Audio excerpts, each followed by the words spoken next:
The first electric refrigerators you could actually buy had no doors, no shelves, no boxes at all.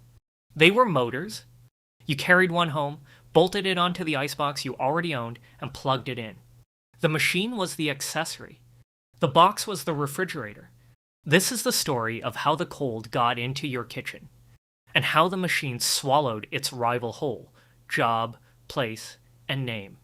Because the word refrigerator never started out meaning a machine at all. Start with the word, because the word gives the game away. English has had refrigerator, a thing that keeps things cool, since the 1600s. No electricity anywhere in it, no motor. Just cooling, a name waiting, centuries early, for something worth naming. The first thing to claim it wasn't a machine at all. It was a box, and the box was born of ice. The ice starts in Boston in 1806, when a young merchant named Frederick Tudor loaded a ship with ice cut from Massachusetts ponds and sailed it to the Caribbean. Boston found this hilarious. The newspapers mocked the scheme. Frozen water shipped to the tropics. And for years, the mockery held. His first profitable year, 1810, grossed about $7,000. And by 1812, he was in debtor's prison anyway. He kept going. The nickname the papers hung on him, the Ice King, became a title he wore. And the business he pioneered became an industry. By 1824, refrigerator named actual equipment, a cooling cabinet first used in the brewery trade.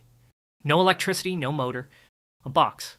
In the American kitchen, the box was the wooden icebox in the corner, kept cold by deliveries of harvested ice.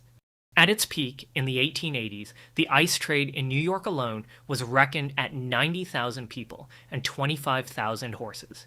Cutting winter out of ponds, storing it in great insulated houses, and hauling it daily rounds, door to door, to the iceboxes of the city. Americans had worn the word smooth with use. By 1886, you could hear it clipped down to refrigerator. Understand what that means? The icebox worked. Everyone had one. An entire industry existed to keep it cold. Yet the first crack had already shown. City ice plants, making ice mechanically, no pond required, doubled New York's output in the first decade of the new century. Helped along by a queasy new question about what, exactly, was in the ice itself. An empire at its height, which is precisely what made the electric machine so hard to sell. By 1910, you could already buy an electric refrigerator.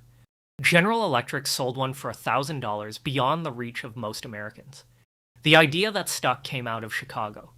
An engineer named Fred Wolf, who filed a patent in 1913 for an electric cooling machine. And the document itself calls the icebox underneath it the refrigerator. The machine was the accessory. The box was the appliance. In 1914, Wolf started selling that machine from the beginning of our story. A plug-in refrigerating unit that sat on top of the icebox you already owned. It cost $900, almost twice the price of a brand new Ford. And it came with no cabinet of its own, because your icebox was the cabinet. About 525 people said yes. That count comes from historian Jonathan Rees. And that same year, the frozen empire quietly crossed a line of its own. America now produced more plant ice than it harvested, 26 million tons to 24. The successor models that followed cut the price to $385, then to $275, and sold only about 1,000 more. That's the detail worth sitting with.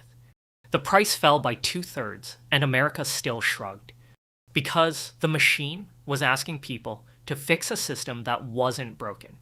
The next idea was stranger. If the machine looks wrong in the kitchen, hide it. From 1918, a company called Kelvinator sold home refrigeration the way you'd install a furnace. Its systems were, in the words of the engineering landmark record, usually installed in the basement and connected to an evaporator in a converted icebox. A trade catalog from around 1920 spells out the pitch. Place the plant itself in the basement and run 2 small pipes up to the icebox. Then it brags, this is a direct quote, "Machine is placed in basement out of sight and out of the way, and in case you missed it, no mechanism appears above floor line. Think about what's being sold there.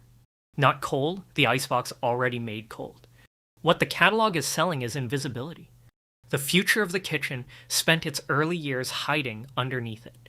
It took until 1925 for Kelvinator to sell its first fully self-contained unit. Machine and cabinet finally in one piece of furniture. And in 1927, General Electric, no newcomer to the game, marketed a refrigerator with the compressor mounted right on top, the monitor top. Where earlier makers had hidden the mechanism under the floorboards, this one wore it in plain sight. And it entered the market around $525, with models selling within a few years as low as $200. Affordable, at last, for many Americans.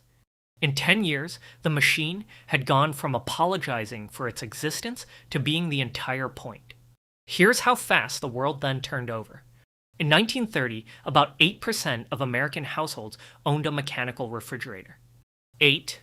The icebox still ruled the kitchen. But the machine kept getting cheaper, and the curve took off. More than 4 in 10 households by 1940.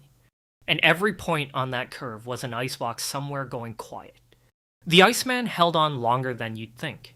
He was, after all, still delivering to every icebox the machine hadn't reached. But through the 30s and 40s, the rounds thinned, block by block.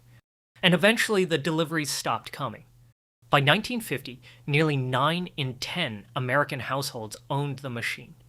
And the trade that had once moved winter around New York, 90,000 people strong, didn't end with a crash. It melted. Which leaves the word. The machine took the icebox's job, then its place in the kitchen, and finally the only thing it had left, its name. Refrigerator, a word coined for cooling boxes long before electricity, worn today by the machine that replaced them. Even the nickname is younger than the fight. Fridge isn't recorded until 1926, just as the machine was winning.